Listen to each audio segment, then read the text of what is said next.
Hello friends, நம்ம soup ஒன்று காலையில் நல்லா சூப்பாக கமகமன்னு ஒரு சூப்பு. நம்ம ஃபஸ்ட் டைமாக பார்க்குறீங்க அப்படின்னா நம்ம சேனலை சப்ஸ்கிரைப் பண்ணிக்கோங்க. பீட்ரூட்டு கேரட்டை வச்சு தாங்க சூப்பு. இது ஒரு சுக்காங்க, ப்ரெட்டு வெஜ்ஜி வச்சு ஒரு சுக்கா, மீல் மேக்கரை வச்சு சூப்பராக ஒரு சுக்கா ஒன்று செஞ்சுக்கலாங்க.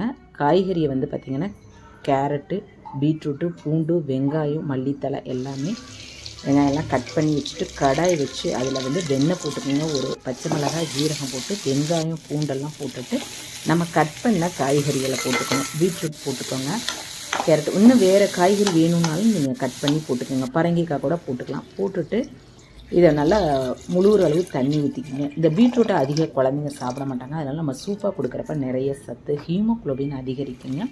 நல்லா கொதித்ததுக்கப்புறமா நல்லா 5 விசில் விட்டு நம்ம ஆறுனதுக்கப்புறம் காய்கறியெல்லாம் அரைச்சி இதை வந்து நம்ம ஒரு பவுலில் ஊற்றி இதில் வந்து மல்லித்தலை போட்டு பெப்பர் போட்டு நீங்கள் காலையில் கொடுத்தீங்க அப்படின்னா நல்லா வயிறு ஃபுல்லாக இருக்கும். ஒரு டிஃபன் 2 இட்லி சாப்பிட்டுட்டு போனாங்கனாக்கா அவ்வளோ ஒரு சூப்பராக இருக்குங்க.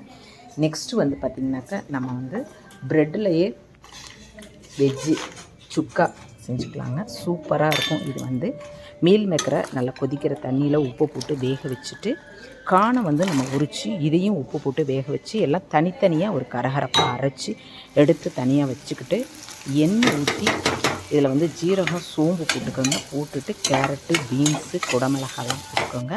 இன்னும் வெஜிடபிள்ஸ் தேவைன்னா வரமிளகாத்தூள், கரம் மசாலா, சாட் மசாலா, மட்டன் தூள் எல்லாம் போட்டு நம்ம கரகரப்பாக அரைச்ச இந்த மிக்சிங் வெஜ்ஜி சுக்காவுக்கு உண்டான மிக்சிங் எல்லாம் போட்டு உப்பு தேவையான அளவு போட்டுட்டு எல்லாம் மிக்ஸ் பண்ணிக்கோங்க. மிக்ஸ் பண்ணிவிட்டு அதுக்கப்புறமா இப்பயே உப்பெல்லாம் செக் பண்ணிக்கோங்க. செக் பண்ணிவிட்டு மல்லித்தலை இருந்தால் கொஞ்சம் கட் பண்ணிக்கோங்க. கட் பண்ணிவிட்டு இப்போ உருண்டைகளாக நம்ம உருட்டி வச்சுட்டு ப்ரெட்டை வந்து பார்த்திங்கன்னா நம்ம ப்ரெட்டை பிரித்து இப்போ தேவையான அளவு ஆகாத மயோனைஸ் தடவிக்கணும். பாப்பா தான் செய்கிறா சண்டேனால் பாருங்கள். இப்போ இந்த ஸ்டஃப் அதில் வைக்கணும். மயோனைஸ் திருப்பக்கூடாது, பிரெட் திருப்பக்கூடாது. இது அப்படியே இந்த பக்கம் திருப்பணும். என்ன ஸ்டார்ட்டா?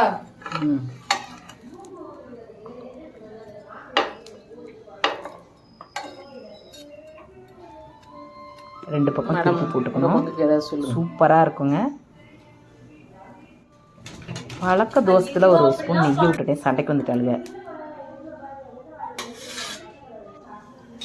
அவ்வளோ ஒரு டேஸ்ட்டுங்க. நீங்கள் இதே மாதிரியே செஞ்சு பாருங்கள்.